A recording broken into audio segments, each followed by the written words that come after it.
Okay, hi everyone. Welcome back to the Ohio State Sport Management YouTube channel. I'm Joe Mullins. And I'm Emily. And today's guest is class of 1993 graduate Mark Galuska, who is currently the Director of Marketing and Sales for the Columbus Clippers AAA baseball team. Thanks for being with us today, Mark. Oh, absolutely. Thanks for having me. Yeah, we definitely appreciate your time. We'll kind of hop right into some questions here. Can you give us a description of your career journey so far and what your responsibilities are in your current role as the Director of Marketing and Sales? Yeah, career journey. Really, I'm really atypical of people in the sporting industry, and I've spent pretty much my entire career in one place here in Columbus with the Clippers. I left the organization for a year and came back, but other than that, I've been there since grad school. And there's a lot of reasons. One being Columbus is just a great city to live in, and we have a great organization. If you're going to be in minor league baseball, we're a premier organization, and I'm close to. I grew up in Cleveland, so I'm close to home, and so there's just a lot of reasons that I stayed. It wasn't for lack of some good opportunities, but it just kind of weigh those things when those opportunities come up, and it's always made sense to stay. So, as far as, job responsibilities, is in my role, I wear all kinds of hats really. So one of the things I like about the minor league, baseball is that, we have a smaller staff, so we do more.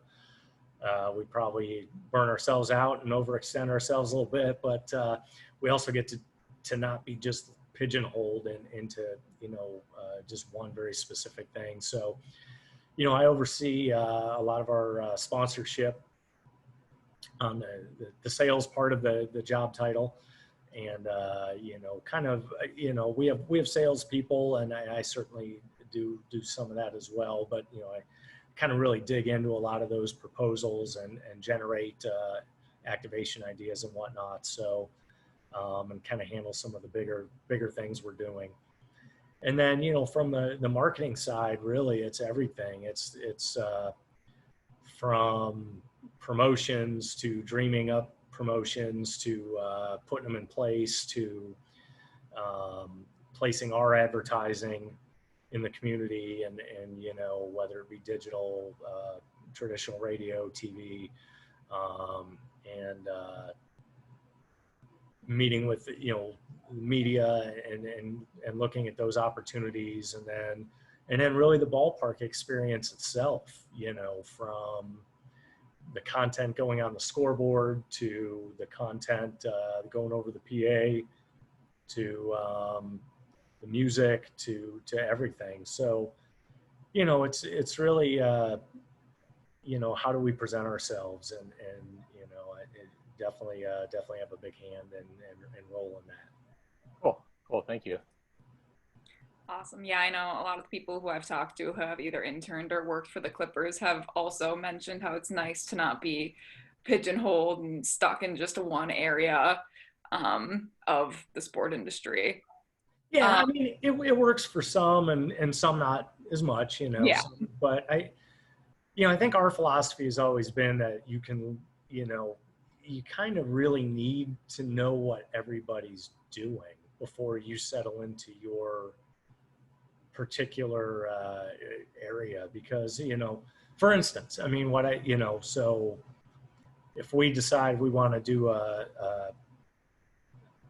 hat giveaway, I need to know how that impacts, our merchandise person is generally not happy with those things because it impacts the sales in her store. So, it's okay. So we don't want to do something that's so similar to something we sell, or we want to do something different.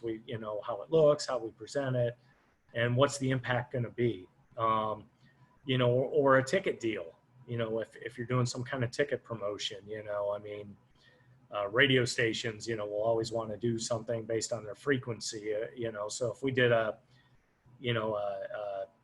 CD 1025 night and every ticket was $10.25, say, that quarter is a headache for our ticket department. and people walking up and buying, and now you got to make change if people are paying with cash, and so it just slows them down. So like, no, can you just get rid of the change part of it, and so it's those little things that if you kind of understand every other department to a degree and what they're doing, it helps, in knowing what you think you can do that everyone can really get on board with and organizationally. Yeah, that definitely makes sense. So can you explain what being an affiliate of the Indians mean and kind of describe what the relationship looks like between the Clippers and the Indians? Yeah, sure. We have what's called a player development contract with the Indians, and that's how the minor leagues work. Everyone has what's called a player development contract with the big league organization. And I guess the simplest way to put that so first of all, we're not owned by the Cleveland Indians. There are some minor league franchises that are owned by the major league organization. There aren't many, but it's actually becoming more commonplace. There's a couple teams in our league between Syracuse with the Mets and Gwinnett with the Braves that are owned by the major league organization. But, typically it's a contract, and those are usually 2 to 4 year deals, often get renewed if the relationship's a good one, which ours is a fantastic one.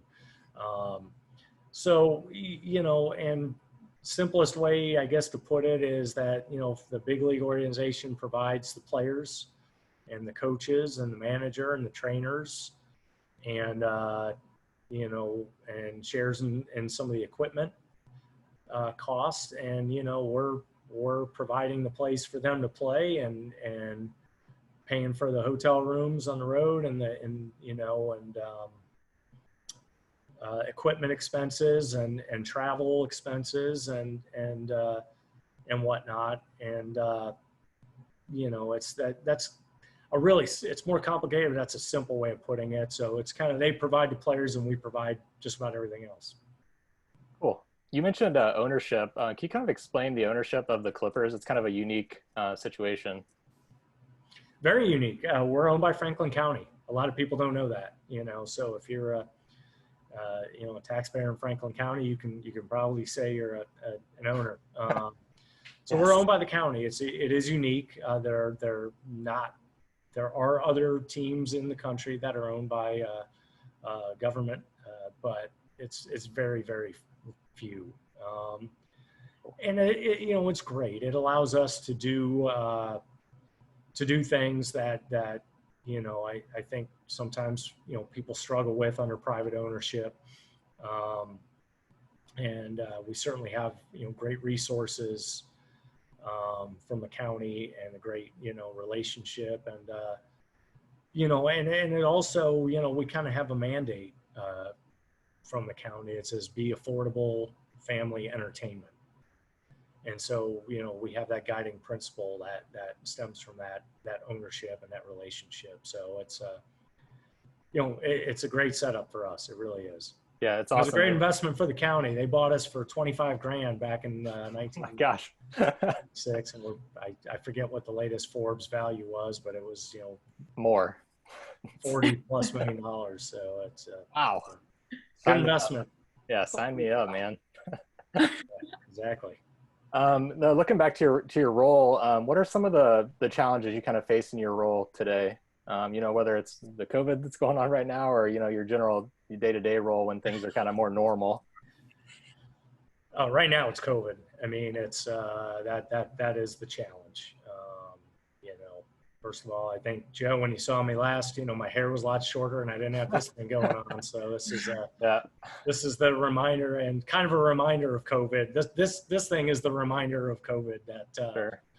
That we're still in this thing, and players grow the playoff beards, and so we kind of have some of us have our COVID beards to remind us that we're gonna get through this and we're gonna get past it.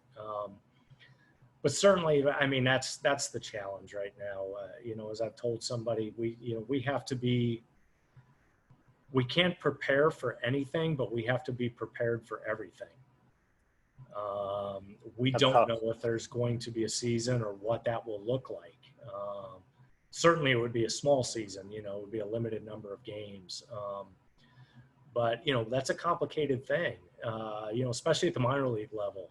We don't have the national TV contracts or really the local ones. I mean, we do, to a limited capacity, but not enough that are really going to make it, a situation where you can play without fans in the stands. So, we really need fans in the stands to operate at some capacity. It doesn't have to be 100% capacity by any means. It may not even need to be 50%, but for us to operate across the minor league level, some fans would need to be in the stands just to help you get near breaking even, which we take right now, quite honestly. Yeah. I mean, it's just to operate, but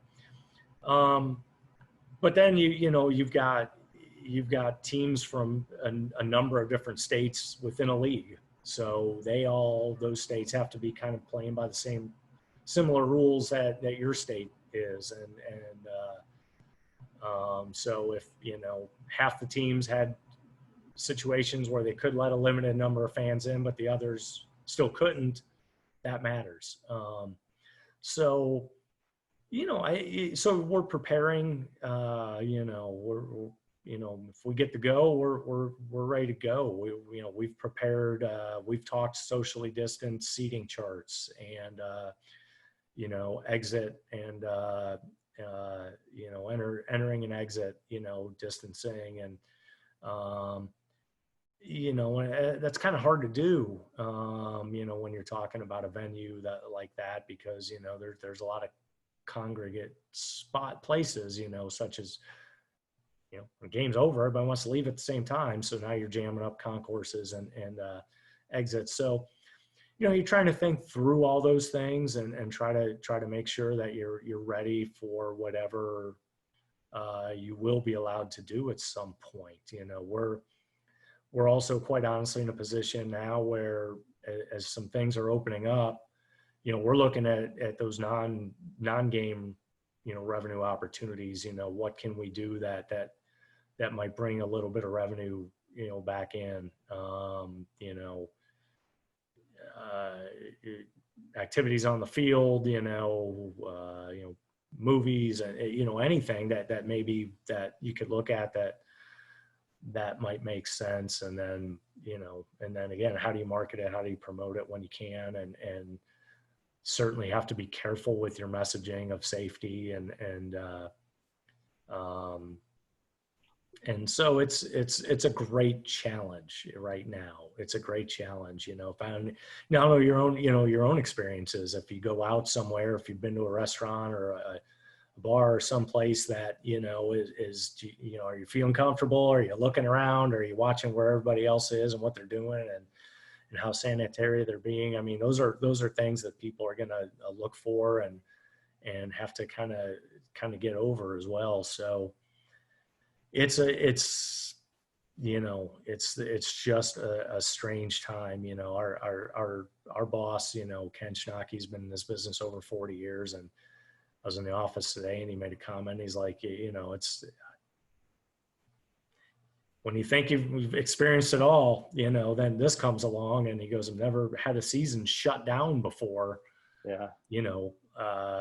for a pandemic. So it's a whole new world, so, I mean, we're just trying to be prepared for anything and everything. And, but it's really hard, without knowing what that future is going to look like. It's an impossible task. I mean, it's, we can talk about this year maybe being a lost year, but, the reality is you don't even know what next year is going to look like, absent a vaccine or a treatment. So, we're just trying to plug along and get ahead of things. And, it's been a time though that, you can look at some of your processes and say, hey, maybe we can do this better, or maybe we can build a better spreadsheet, or maybe we can, build a better way to communicate some things, or now, we can work on all kinds of socially distant seating charts and debate those and and those type of things. So, you're just trying to stay on top of everything you can and see how you can learn. It's an opportunity to learn things, opportunity to experiment with some things. And so it's, you're trying to make the best of this situation. Yeah. It's really tough to plan for what you don't know. It's just, it's a tough situation to be in, I'm sure. Well, yeah, I mean, we have we're, as every sports team does, you have a schedule, right? Yeah. And, you kind of, that's what you base everything off of, is that schedule. We don't have a schedule. And, so I tell, college classes that all the time. I was like, our opening day is like the day of your finals. It's that day, whether you like it or not, or whether you're ready or not, or prepared or not. So you better be prepared and be ready. But the date, if you're not ready, then it's on you. But we don't know a date. We don't know a date. We don't know what it's going to look like. And so we're just, again, trying to be ready for everything, and the guys have been sanitizing bathrooms this week, and, just in case we're able to open it up for anything and whatnot. Sure. So, I mean, it's, it's different, but it's a challenge, and you always have to accept the challenge in front of you and rise to it. Yeah, that's great. That's good advice, actually. Looking back into some more maybe like fun times, what do you enjoy most about your role with the Clippers?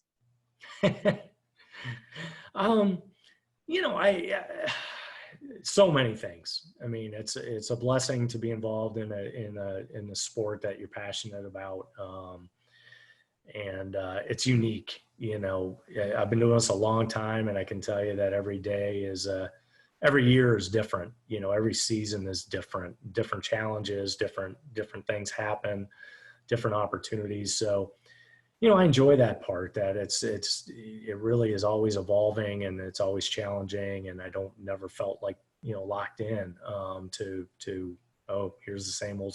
So, I love that part. And, I think for me, it's the biggest thing is that it's a people business. I love the interaction with people. I've been, really blessed and fortunate, throughout, my career to meet so many great people. I mean, and in all industries and walks of life, and famous people and famous athletes but I've had some great just email exchanges with season ticket holders that have written to me, said, "Hey, miss seeing you at the ballpark, and how are you? And here's what I'm doing." And and so that interaction is just it's really worthwhile. And I love the people aspect of the business more than anything. That's awesome. Yeah, that is super cool. So obviously you love the people aspect of it. Is there one person who you would say has influenced you most in your career? And if so, how? Can I name more than one, or? Yeah. Yeah. Oh, I had no question. I mean, I guess I would probably start with Ken Schnocky, our president and GM. He's a Hall of Famer. I mean, he's in the International League Hall of Fame. He's been in this business for 40 plus years, and he is knows more about this business than he's forgotten more things about this business than most people ever know. So, I mean, and just I've worked for him for a long time, and just seeing the evolution of never, embracing technology and embracing new things, and not operating the same way you did 10 years ago, 15 years ago, and embracing new things, and taking new challenges, and trying to always be better. So Ken certainly a huge influence on me and my career. But and there's people from the program that one huge influence on just me and my life has been Bo Rugg, who's now with the OHSAA. I was Bo's grad assistant back at OSU, in rec sports. And Bo was just a great mentor and a great friend to this day. Always could, lean on him for advice and run things by him and just talk through life with Bo, and great influence. Jim Smith, former alumni president as of, I guess, the end of March. Been a great friend and certainly a kind of a guru in the sports marketing world, and someone I've always been able to bounce things off of, and just value our friendship, and kind of miss him now that he's not in town. We get together a lot. So, and then there was another gentleman named John Allen, who's retired, that was the COO of the Reds at one point and worked for Major League Baseball. And, another guy, John went into the program in the early days, but he was already middle age at the time. And, he was working for the Clippers, and when I was an intern, and he clearly was, just really smart, from a accounting and business background. And because he had a firm that he left because he loved baseball and wanted to get into the industry.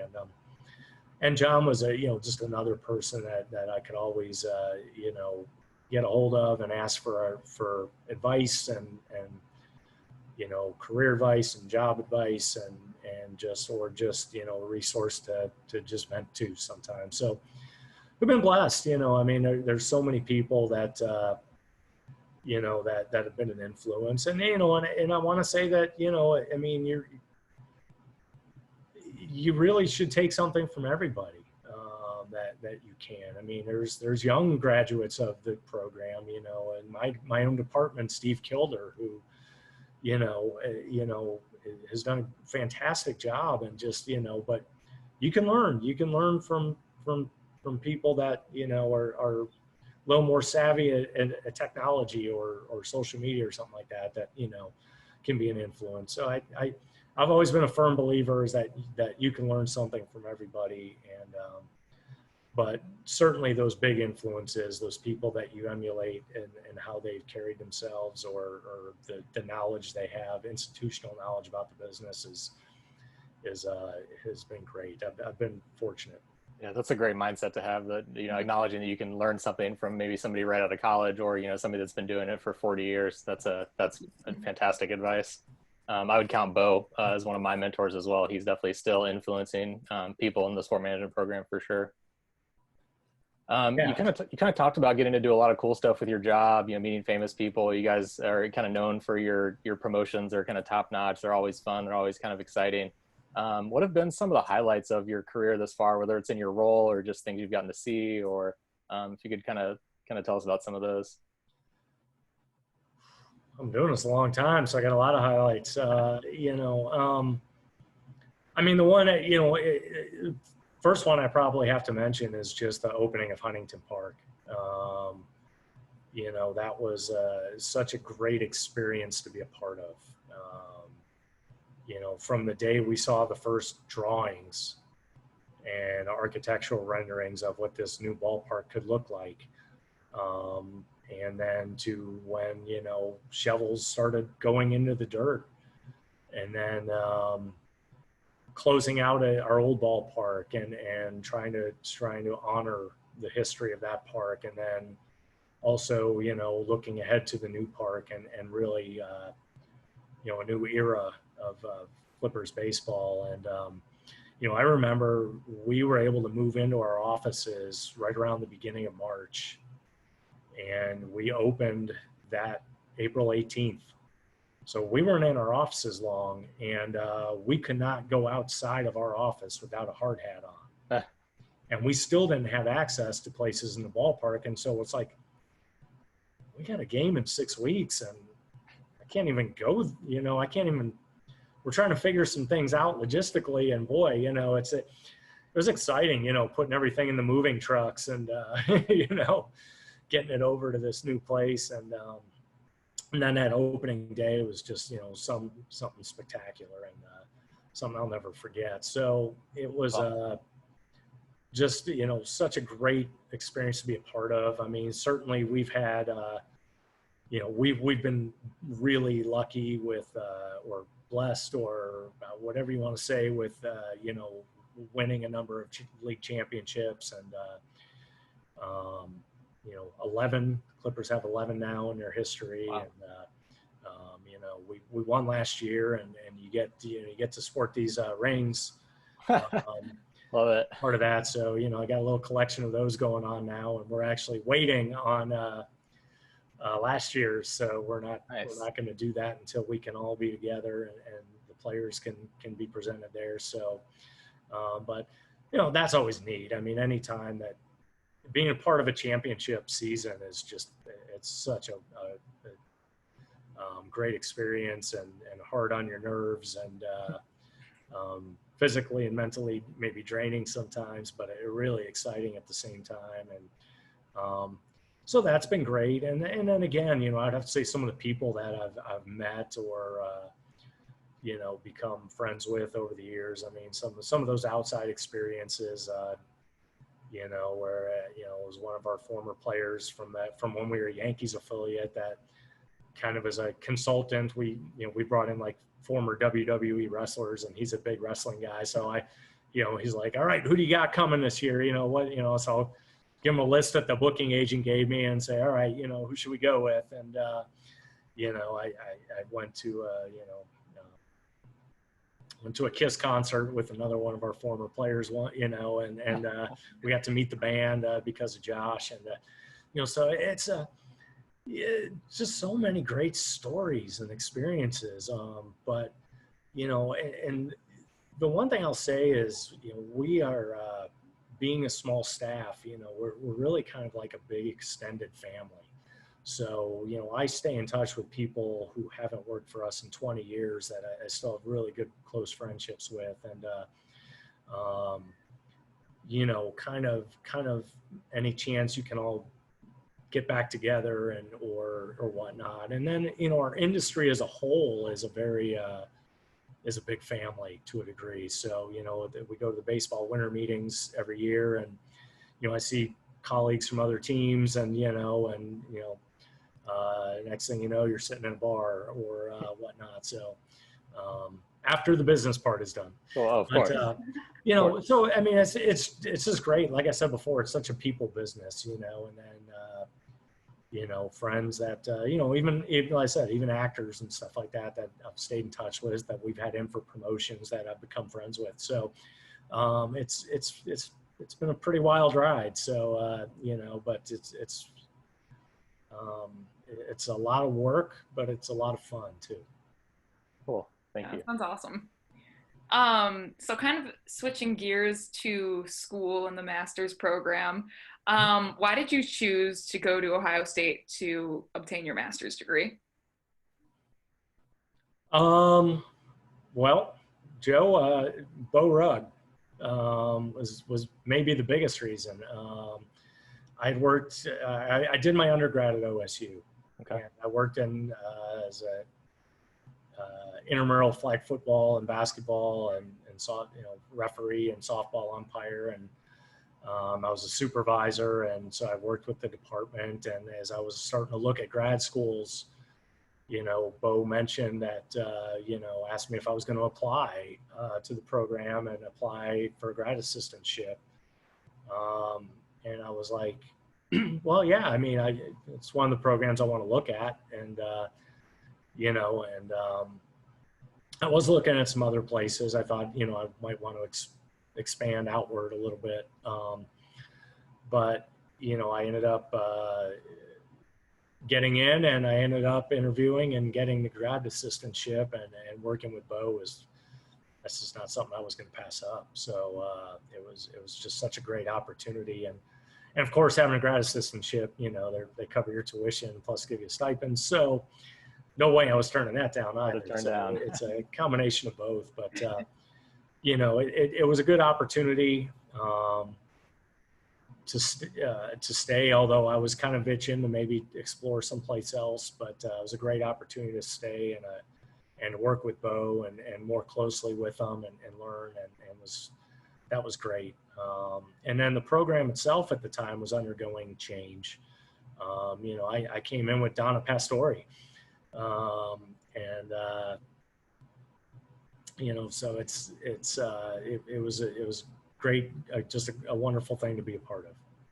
That's awesome. That's cool. We've heard that story a lot where people, were looking around and someone kind of took them under their wing or said, hey, like you should check this out. And they're, really thankful in the long term that happened and they had a mentor kind of push them that direction. Oh, no question. No question. That was a big influence for sure. Cool. Do you have a favorite memory from the sport management program? Yeah.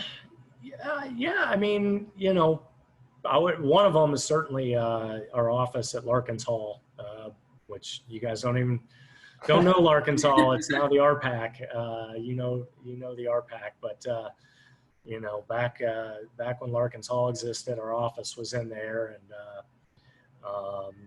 it's just such great memories of the office and the people in the office. And at the time, the director of intramural sports was Fred Beekman, whose name is on Beekman Park now, and Fred was such a character.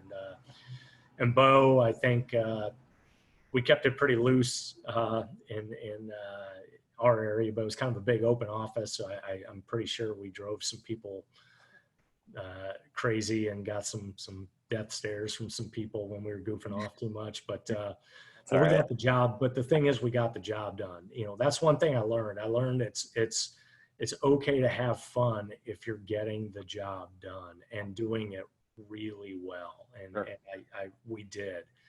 And I really appreciated that because, you tend to, when you start a new job, you want to impress and you want to be serious and you want to be professional. And certainly we are, and we were. Don't get me wrong. It wasn't something like that, but we also had fun. Sure. When it was appropriate to have fun. And I learned that you can do both. And that was a great lesson and a great memory. And then, certainly coming into the program, I still see Donna Pastori and, there's a story, Joe, I told you about us, collaborating on an article that got published in the Nurse Journal about the effects of the color of the wall in the gym and sportsmanship. And, great memory there. And some of the people like, that God were with the program for so long, like a Cella, I had Cella,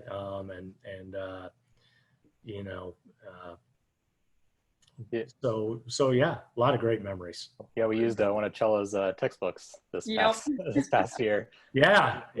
His presence is still being felt for sure. He was there a long time before I got there, and he was all there a long time after I left. So yeah, he's a legend. That's cool. So what is your advice to incoming grad students, and how can they go about getting involved with the Clippers? Well, my advice is to get experience wherever you can.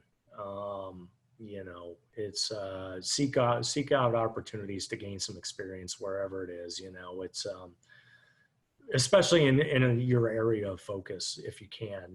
So if you're interested in, if you want to go into collegiate athletics, then you really should be looking for opportunities in collegiate athletics. And if you're looking in professional sports, you should be looking at those opportunities in professional sports. And the thing to remember is that, you may want to go into, professional basketball, but, we don't have an NBA team here, but, the business experience or the relevant work experience is going to translate across the board. So, you really want to try to take opportunities where they exist. As far as the Clippers go, we do hire a number of interns every year. We love to hire, interns that are part of the program. We hire in January. So we like to have everybody's applications and resumes in by the end of the year. A lot of people kind of miss that deadline because they think, oh, it's a baseball team, spring training hit, I think I'll look into applying. And those people have already been in our office working. So, you know, we try to bring everybody in and hired by the end of January. So it's December is that time where you really want to be, you know, sending things in, and we always post that on our website. And pretty much all teams and leagues will post information about job opportunities or internships somewhere on their website. Sure. And if you can't find it, you want to reach out to them. You know, Columbus is, you know, fortunate to be in, I think, in a program in Columbus, because there's a lot of sports opportunity here. You know, professional teams with the Blue Jackets and the Crew and the Clippers, and, you know, collegiate athletics, you know, Ohio State and Capital and Ohio Dominican and you know, Wesleyan and all these universities that are around. The Ohio High School Athletic Association is based here in Columbus. The Columbus Sports Commission, you know, they help to bring in big sporting events, and you know, really can gain some great opportunities there, and a lot of volunteer opportunities, you know, for some of their big events as well. That, again, it lets you at least be around it and see what goes into a big sporting event. So a lot of opportunity in Columbus, and you really want to, you know, try to take advantage as you can. And, you know, the other piece of advice is don't hesitate to reach out, you know, even if it's not job related. I always do my best to carve out time. If someone says, hey, I would just love to come in and talk to you for 45 minutes about what you do and what the sports industry is like, and, you know, any advice you have, you know, in getting into the industry and whatnot. And you know, I'm always happy to do that. Most people I know are happy to do that. Now, there are certain days and certain times that, you know, that gets a little challenging. You know, don't hit me up the week before opening day. That might be tough, but I'm you know, I'm always happy to do that. You know, I think it's important to help where you can and to give back where you can. So, you know, it's, you know, it's an okay thing to reach out to people and ask if you can just have a little bit of their time and talk to them.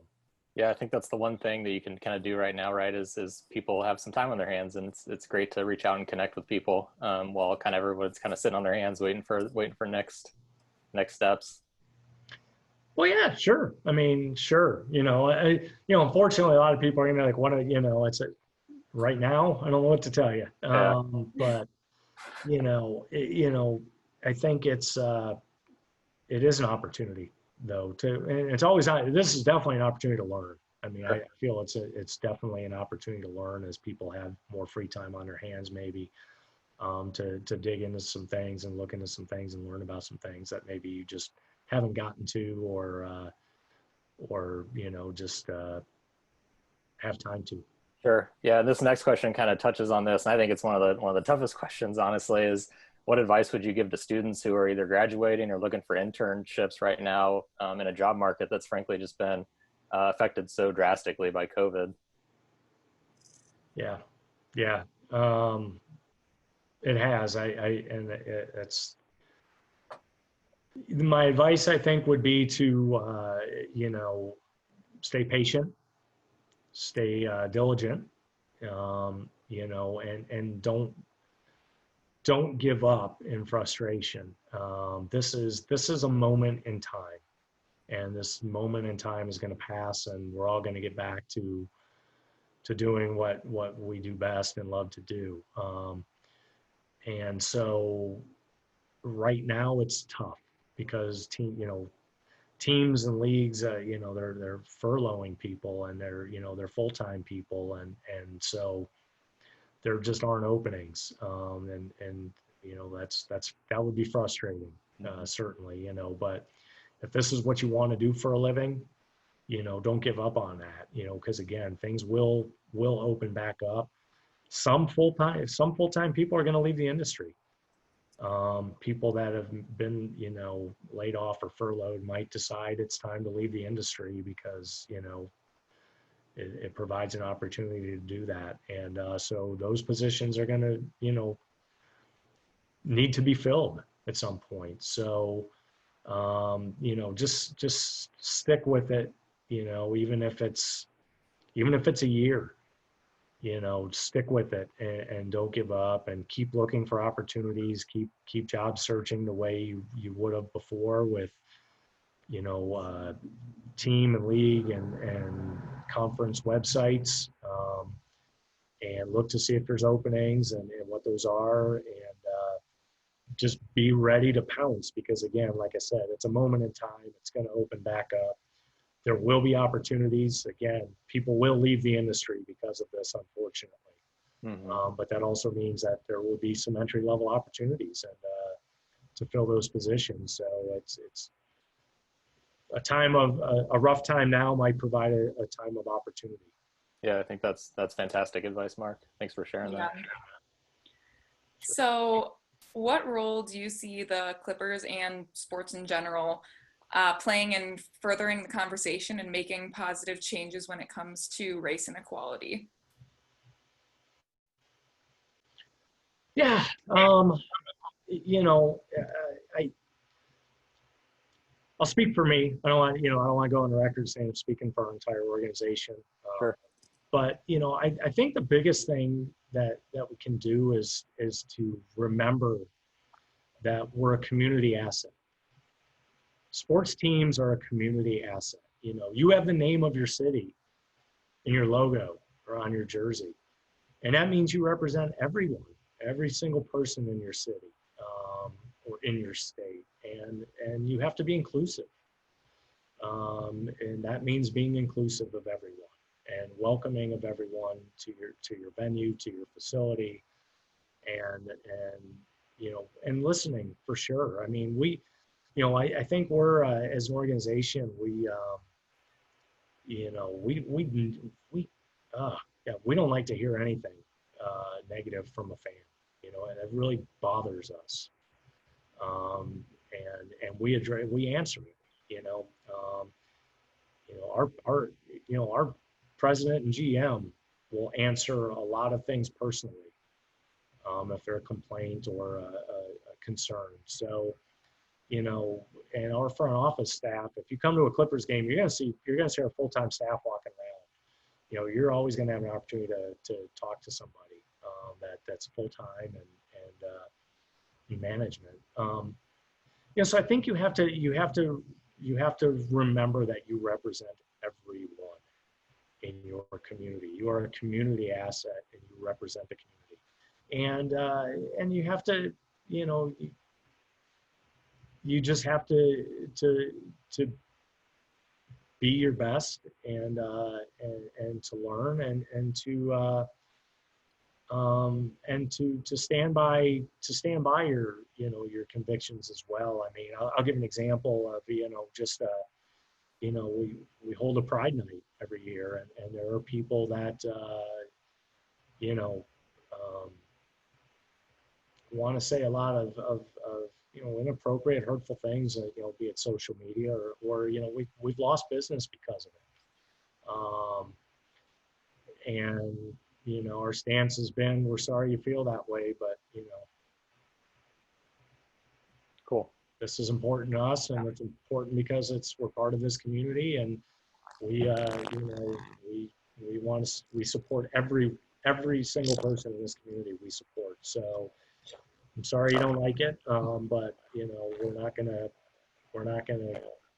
not do this because we're in your business. So it's sad that it is, but it's, you know, you just try to address those things as best you can. And like I said, remember who you represent, which is everyone. Cool. Everyone, because your name, the city name, is on your jersey. Yep. Yeah. Thanks for sharing that, Mark. Appreciate that. Kind of moving from a very, you know, obviously a serious topic to some fun kind of questions. What's your favorite food or restaurant in Columbus? Favorite food or restaurant in Columbus? So I'm a kind of a greasy bar food kind of a guy. So Roosters would be right up there. Nice. I have to give a plug to Little Betty's Bar behind Huntington Park. She's got great burgers. Okay. And never heard of it.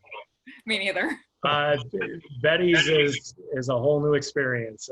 It's literally there's a sign that says "Open when I'm here" and "Close when I'm not." It's exactly Love that. true. You never That's really crazy. quite know when it's going to be open, and it's but it's kind of the Clippers' unofficial hangout. And so yeah, I mean, if you want to get more local, Pat and Gracie's a big fan of, and so there's so many great places to eat in Columbus. It's hard to say favorite, but Yeah, we've gotten a variety of answers. Yeah, definitely Cool. blessed with a great, we great are. options for food. Yeah. We For are. sure. So I feel like I kind of know the answer to this already, but we're still gonna ask it. Who is your role model? Well, my answer to that is my father. My father's my role model. Yeah. And he was just the type of man you want to emulate.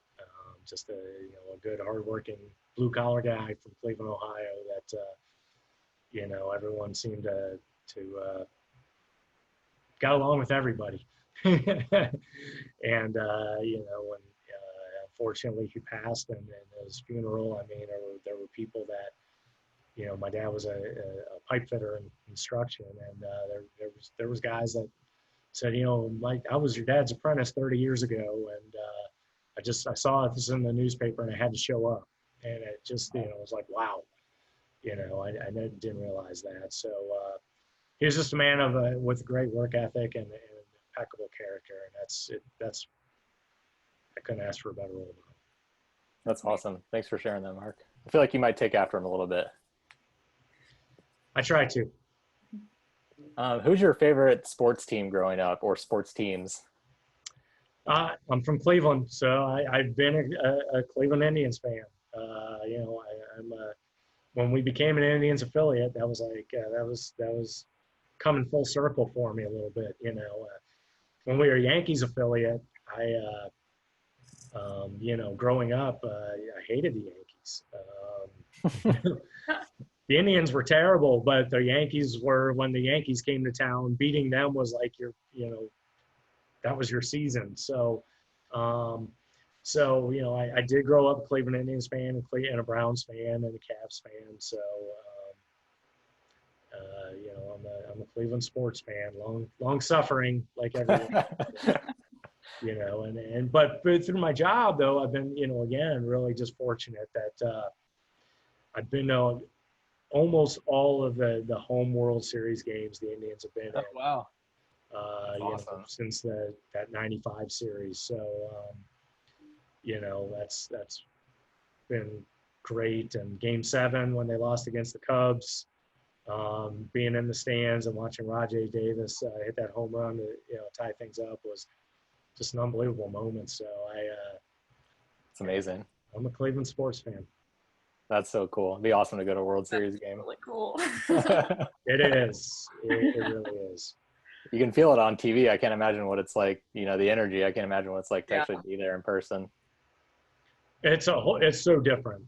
It's you're not used to watching a baseball game where people are hanging on every pitch. Yeah. And every at bat. And that is playoff and World Series baseball. So the energy level is just cranked up to 11. So it's great. Sure. That's awesome. So I guess it might be kind of hard to choose then, but what would you say is your all-time favorite sports memory? Gosh, so I'll take I'll take anything Clippers related out of that, because I've got so many of those that I could share that would probably be my favorites. Non-Clippers baseball related sports memory. You guys are too young to remember, but it would probably be Buster Douglas knocking out Mike Tyson.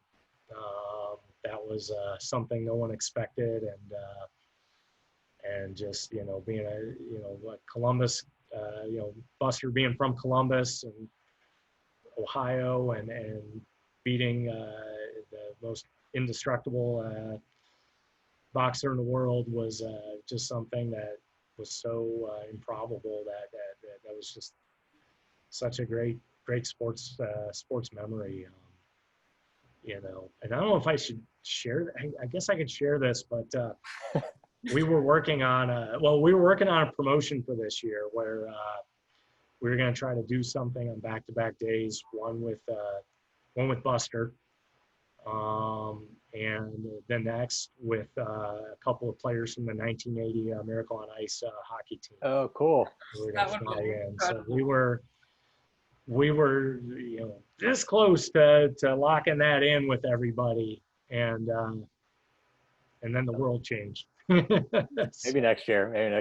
We'll see if we can pull it off next year. A number of people in our class got to volunteer at the 30 for 30 anniversary party this year that they had for Buster Douglas. So that was kind of a cool thing that we got to be involved with this past year. You know, like you said, Emily and I weren't necessarily around for it, but we got to learn a little bit about, you know, what it meant and how huge of a thing that was in the whole entire world, not just in the United States. That was a huge thing. Oh, it was, and it was, you know, and it's from Columbus, Ohio. You know, Yeah. It was the amazing It's part. even But better. it's just, at the time, and you know, you saw from the year of my graduation, so you know how old I am. That's all right. But you know, at the time, to set that kind of the stage for that is, you know, Mike Tyson was unbeatable. You know, he was unbeatable, and Buster was a boxer at the time that not, you know, too many people were familiar with at all. So for him to go in and knock off the guy who couldn't be beat was just it was crazy. That's cool. Crazy. That's cool. This might be a tough question for you to ask because you've been, you know, kind of with the Clippers for most of your career. But if you weren't working in minor league baseball, what do you think you'd be doing? Wow. You know, I think it would be so let's say, I guess that rules out any sports job. No, you can be another sports job. Oh, I mean, I would be in sports somewhere. Okay. Marketing, sports. I think, you know, that would definitely be where, you know, what I would do. You know, if we're talking non-sports, it would probably still be in the entertainment industry, whether it be in, you know, in music or you know, venues like that, music venues, arenas, something like that. You know, my two biggest probably things that I wear people out talking about are sports and music. So, you know, probably would try to find something there if I could. Cool. Emily's going to wrap us up, but I just wanted to, you know, take some time to acknowledge the Columbus Clippers. You guys have always been such a huge, you know, advocate for our program, and you guys have always been willing to help us out. We hold our auction there every year that really supports our Sport Management Association for our yearly budgets and really helps give our students some professional development opportunities that we wouldn't have without you guys kind of stepping up every year and hosting us. So we just wanted to thank you for that as well. Yeah. Well, absolutely. Yeah, it was a bummer for us this year not to be able to do that. So hopefully next year we'll come back bigger and better. Well, as Joe said, thank you to both your entire organization and also you for taking time today to speak with us and share some insight into your role and the sport industry in general. We really appreciate it, and I know our viewers definitely will too. So thanks everyone for tuning into the YouTube channel, and we shall see you guys again soon. Hey, thank you so much. I really enjoyed it. I appreciate it.